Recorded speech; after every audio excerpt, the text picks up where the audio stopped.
আজকে বাংলার জমিন থেকেও কিছু কিছু নামদারি মুসলমান মুনাফিকরাও মুসলমানদের বিরুদ্ধে লেগে গেছে।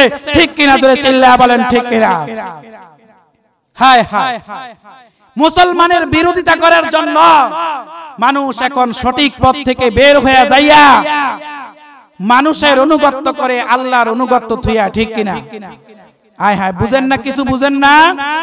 আগামী কালকেও কাকরাইল মসজিদে আমাদের তাবলীগ থেকে যে কয়েকজন ভাই তাবলীগ থেকে চলে গেছে, একজন ব্যক্তির, একজন আলেমের, মাওলানা সাদ সাহেবের অনুসরণ করে তারা প্রোগ্রাম করছে কাকরাইল মসজিদে।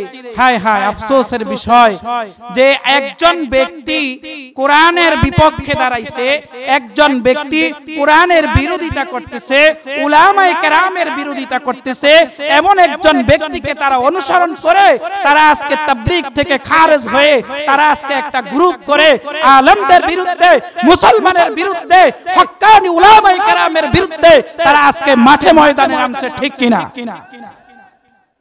একজন ব্যক্তিকে যদি বাদ দিয়া উলামায়ে কেরামের সাথে থাকে, এই তাবলীগ কোথা থেকে আসলো?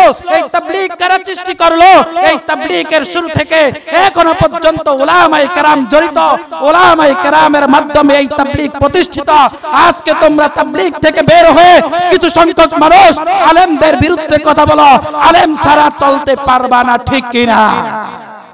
যদি হ্যাঁ, এখনো যদি শহীদ আরার তাবলীগে তোমরা আসতে চাও, তোমাদের মাওলানা সাদ সাহেবকে বলো, আপনি একজন ব্যক্তি যদি একটু আল্লাহর কাছে ক্ষমা চেয়ে আলেমদের কাছ থেকে, আলেমদের কাছে ক্ষমা চেয়ে রুজু হয়ে আবার সেই শহীদ আরার তাবলীগে আসতে চায়, তোমাদের আমির সাহেবকে বলো, তোমাদের আমির সাহেব যদি আসে, এই সুন্দর তাবলীগের যে মেহনত, এই মেহনত সুন্দরভাবে চলবে ইনশাআল্লাহ।